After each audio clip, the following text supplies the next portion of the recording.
इतिहास लिखा है इसमें, कुछ खास छिपा है इसमें। इतिहास लिखा है इसमें, कुछ खास छिपा है इसमें। मर्यादा है, कोई वादा है, विश्वास रखा है इसमें। सात फेरों से मिला ये तो उपहार है, मेरा श्रृंगार है, मेरा श्रृंगार है, मेरा श्रृंगार है, मेरा श्रृंगार है। मंगलसूत्र, मंगलसूत्र, मंगलसूत्र, मंगलसूत्र, मंगलसूत्र, मंगलसूत्र, मंगलसूत्र।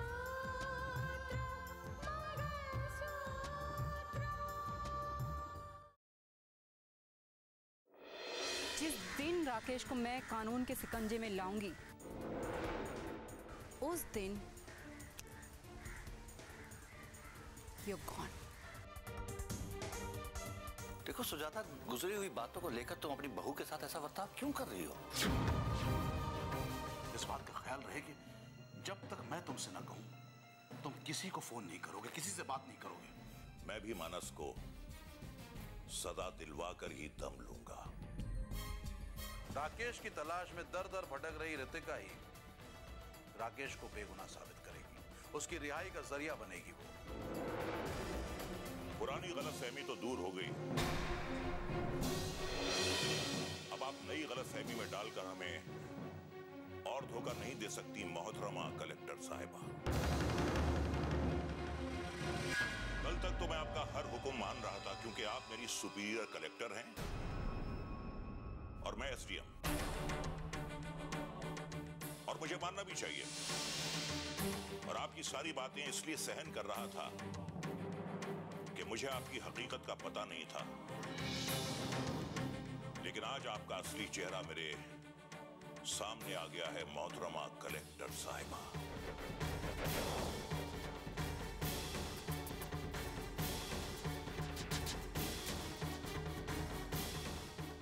अब आपको और आपके पिता जस्टिस आदित्य प्रताप को जितनी ताकत झोंकनी है शौक से झोंकिए। अब तो मैं भी अपनी ताकत दिखाऊंगा, और जिस तरह आप सबने मेरे बेटे राकेश को फांसी के तख्ते तक पहुंचाया, ठीक उसी तरह मैं मानस को भी फांसी के तख्ते तक पहुंचाकर ही दम लूंगा।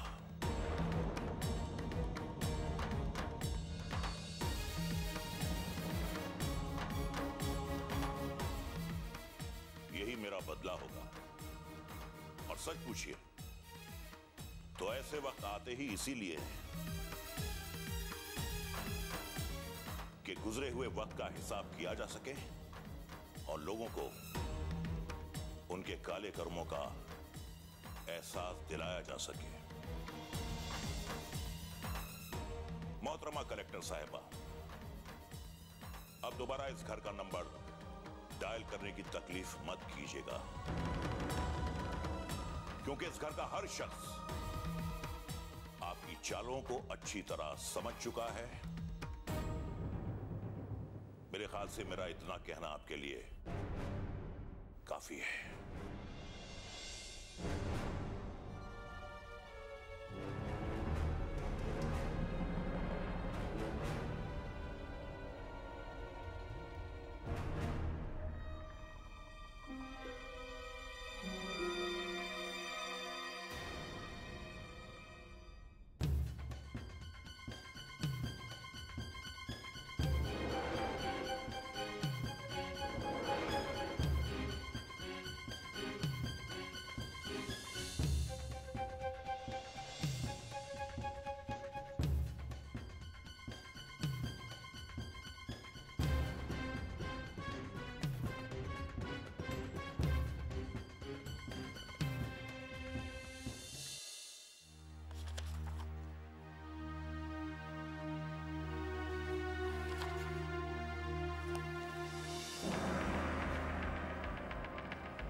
क्या बात है, इतने परेशान क्यों हैं आप? शारदा, मानस के केस में तमाम मुद्दे हैं जो एक साथ जुड़े हुए हैं। और जिस तरह मैं सीबीआई को जानता हूं, तमाम मुद्दों को जोड़कर वो अदालत में केस पेश करेगी। पहला मुद्दा है शहर में दंगे करवाने का, दूसरा मुद्दा है शमशेर के कत्ल का, और तीसरा है गुलशन शाह की मौत का। तो क्या मानस पर जितने भी इल्जाम लगे हैं वो साबित हो जाएंगे? नहीं नहीं नहीं नहीं शारदा, हरगिज़ नहीं। सच्चाई जो है वो सामने आती, तो सच्चाई सामने लाने का दम होना चाहिए। मेरे पास जो भी सर्कमस्टेंशियल एविडेंसेस हैं वो साबित करते हैं कि शहर में जो दंगे हुए उसमें मानस का हाथ नहीं था। क्या सच? देखो, शमशेर के केस में मैं अदालत को सच का आईना जरूर दिखाऊंगा।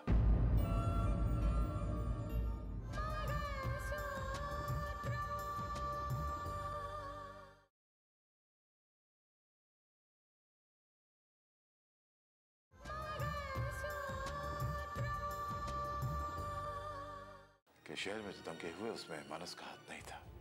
क्या सच? देखो, शमशेर के केस में मैं अदालत को सच का आईना जरूर दिखाऊंगा,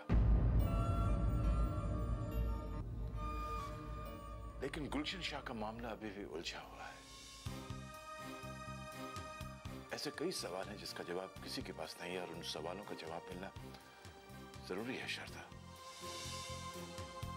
गुलशन शाह के पास कई गाड़ियां थी, फिर भी जिस गाड़ी में वो जा रहा था उसकी पुरानी गाड़ी थी।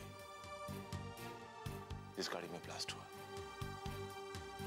अगर किसी इंसान के पास नई गाड़ी होती है, पुरानी गाड़ी को इस्तेमाल क्यों करता है? क्या जरूरत थी? आपकी बात सच है, लेकिन हो सकता है उसे गिरफ्तारी के बारे में पता हो और उसी से बचने के लिए वो शायद भागना चाहता हो। शारदा, तुम्हारी जगह कोई और भी होता तो वो भी शायद ऐसा ही सोचता, लेकिन मैं ऐसा नहीं सोच सकता। अगर मैंने इस केस में हाथ डाला है तो मुझे इस केस के हर पहलू को, हर जानकारी हासिल करना मेरे लिए बहुत जरूरी है। हर जानकारी। और मुझे कुछ चीज हाथ लगी है जो शायद अदालत में इस बात को साबित कर दे कि गुलशन शाह की मौत के पीछे रितिका या मानस किसी का हाथ नहीं था। दिखाता हूं ये फाइल।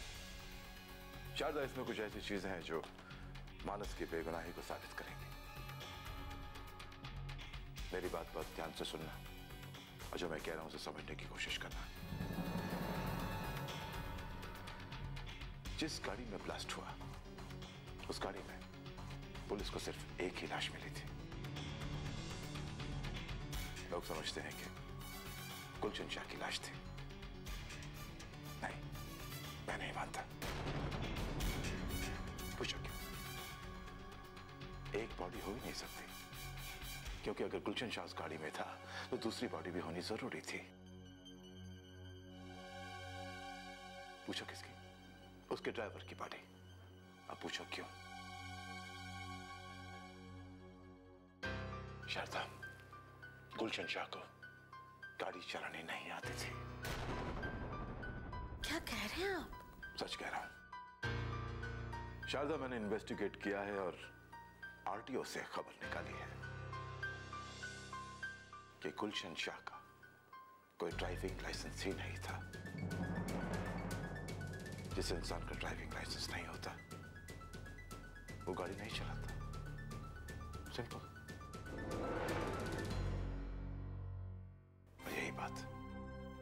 और यही बात मैं अदालत में प्रूफ करूंगा।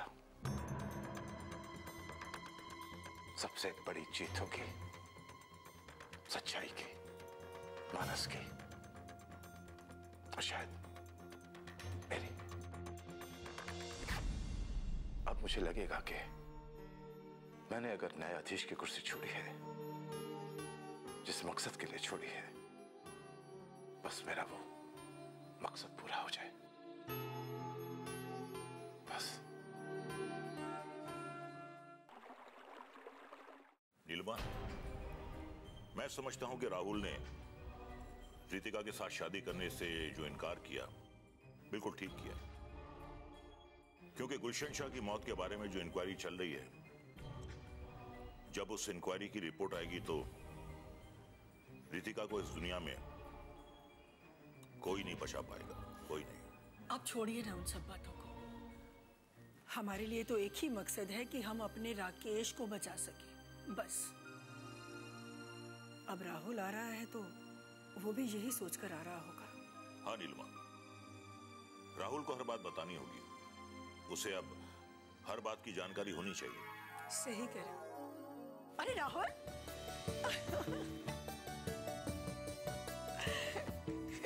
खुश रहो बेटे, खुश रहो, जीते रहो। खुश रहो बेटा। अच्छा माँ, भैया कहाँ है? मुझे उनसे मिलना है। मैं पूरे रास्ते उनके बारे में सोचता आया। राकेश से तुम्हारी मुलाकात जरूर होगी बेटा, लेकिन इसलिए तुम्हें थोड़ा इंतजार करना पड़ेगा। लेकिन क्यों पापा? भैया है तो यहीं पे ना? हाँ बेटा, है तो वो इसी शहर में, लेकिन कानून की नजर में तो अब भी मुजरिम है। सच्चाई यह है बेटा कि जब रितिका को यह पता चला कि राकेश जिंदा है, तो उसने राकेश की गिरफ्तारी के ऑर्डर दे दिए।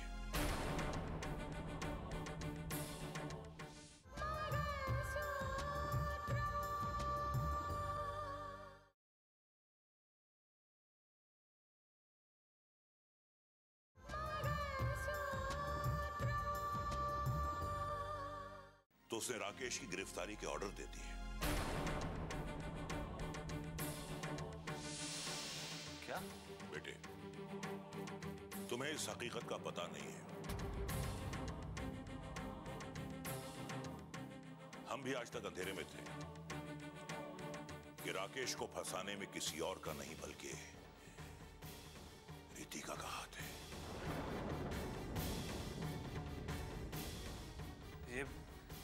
ये क्या कह रहे हैं पापा? ठीक कह रहा हूं बेटे मैं।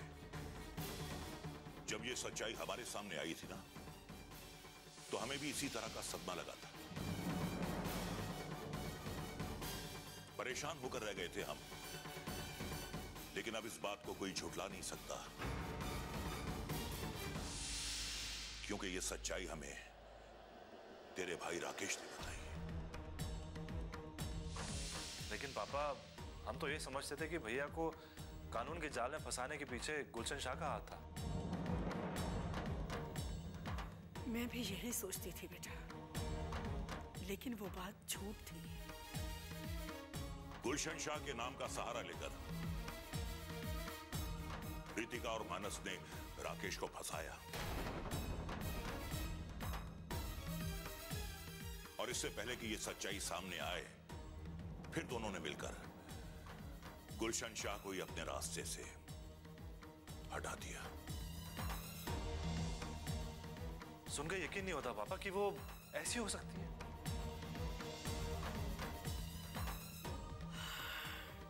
यकीन तो हमें भी नहीं हुआ था बेटा,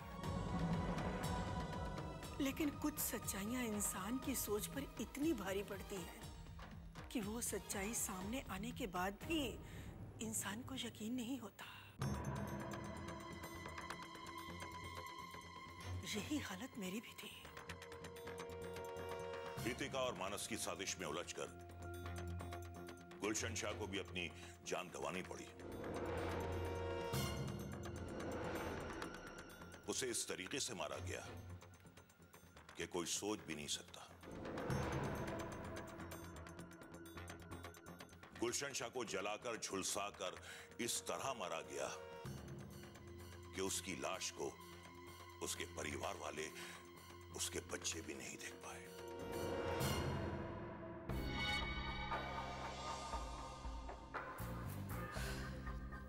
मेरी बेटी उनका चेहरा भी तो नहीं देख सकती थी, फिर मैं उसे किस लिए बुलाते यहाँ? और मैं उसकी पढ़ाई में रुकावट भी नहीं डालना चाहती थी, इसीलिए ये खबर उस तक पहुंचने ही नहीं दी मैं। लेकिन मैम अब तो ये खबर उस तक पहुंच चुकी है। हाँ, और खबर मिलते ही वो सीधा अमेरिका से यहाँ आ रही है। उसे मैंने रोकने की बहुत कोशिश की, पर जैसे उसे अपने पिता के मौत के बारे में सब कुछ उसने जैसे ही सुना, वो कुछ भी सुनने से इनकार कर दिया।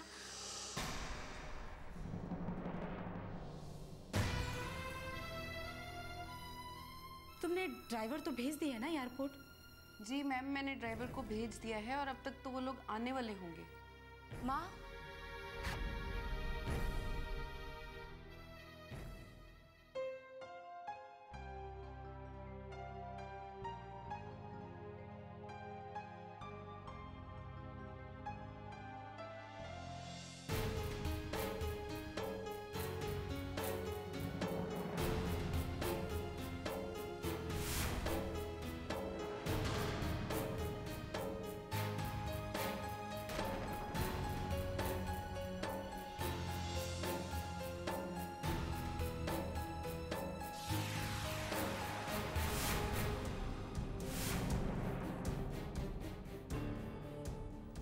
माँ, ये सब क्या है? मैं जानती हूँ तुम क्या सोच रही हो, पर तुम्हारी पापा की मौत नहीं हुई है, उनकी हत्या की गई है। और मैंने कसम खाई है, जब तक उनके हत्यारों से मैं अपना बदला नहीं ले लूंगी,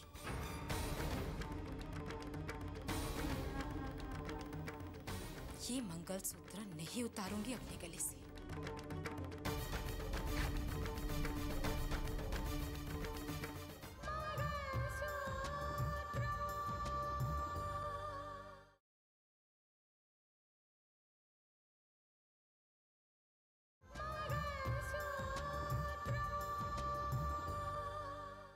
ये मंगलसूत्र नहीं उतारूंगी अपने गले से। कौन है वो? माँ, पापा का कातिल कौन है? महक, सब बातें तुम्हारे सामने आएंगी, लेकिन तुम इतने लंबे सफर से आई हो, थोड़ा फ्रेश हो लो, उसके बाद आराम से बात करेंगे, ठीक है? हाँ बेटा, मैं जानती हूँ तुम्हें बहुत कुछ जानना है और बहुत कुछ समझना है।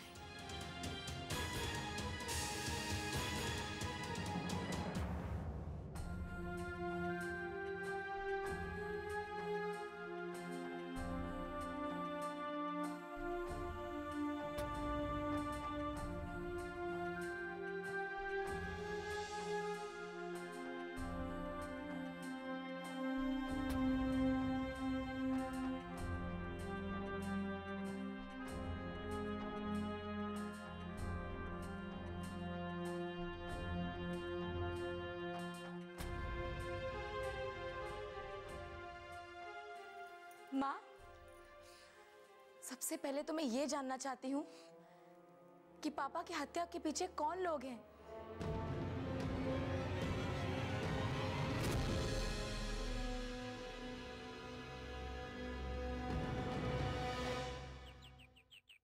क्या कह रही है भाभी? सुंदरलाल वहाँ गुलशन के घर में? हाँ साक्षी, मैं गई तो गुलशन शाह की पत्नी से मिलने के लिए थी, लेकिन वहां अचानक सुंदरलाल आ पहुंचा और उसे देखकर मैं तो हैरान रह गई। पहले तो मुझे शक था कि वो गुलशन शाह से मिला हुआ है, लेकिन उसे वहां देखकर मेरा शक और मजबूत हो गया, यकीन में बदल गया। गुलशन शाह की मौत के बाद बहुत सारे सवाल उठे थे जो आज भी सबके जहन में है कि उसको मारने के पीछे आखिर किसने साजिश रची है। अब धीरे धीरे सब कुछ समझ में आ रहा है साक्षी। मैं भी वही सोच रही हूं जो तुम सोच रही हो, कि कहीं गुलशन शाह की मौत की साजिश में सुंदरलाल का तो हाथ नहीं है, क्योंकि गुलशन शाह की गिरफ्तारी होने वाली थी, और अगर हो जाती तो बाकी कहीं चेहरों के साथ साथ सुंदरलाल का भी चेहरा बेनकाब हो जाता।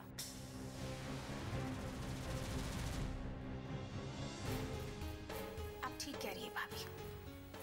गुलशन शाह की मौत के पीछे साजिश रचने वाला उसका कोई करीबी हो सकता है, और ये भी हो सकता है कि शायद इसमें सुंदरलाल का हाथ हो। मैंने साक्षी, अब कुछ भी सोचने या कहने की कोई गुंजाइश ही नहीं है। लेकिन आपको क्या लगता है भाभी कि इंक्वायरी में सुंदरलाल का चेहरा बेनकाब होगा? क्योंकि अगर उसने गुलशन शाह को मारने की साजिश रची है तो उसने अपने आप को बचाने का भी कोई ना कोई प्लान तो सोचा ही होगा। नहीं साक्षी, अपने आप को बचाने के रास्ते तो हर मुजरिम सोच के रखता है, लेकिन वो कानून की नजरों से कभी बच नहीं पाता है, क्योंकि कानून के हाथ बहुत लंबे, एक न एक दिन उसकी गर्दन तक पहुंच ही जाते हैं। और रही बात सुंदरलाल की, तो वो भी बच नहीं पाएगा। उसे बहुत जल्द सजा मिलेगी और वो बहुत जल्द कानून की गिरफ्त में आ जाएगा।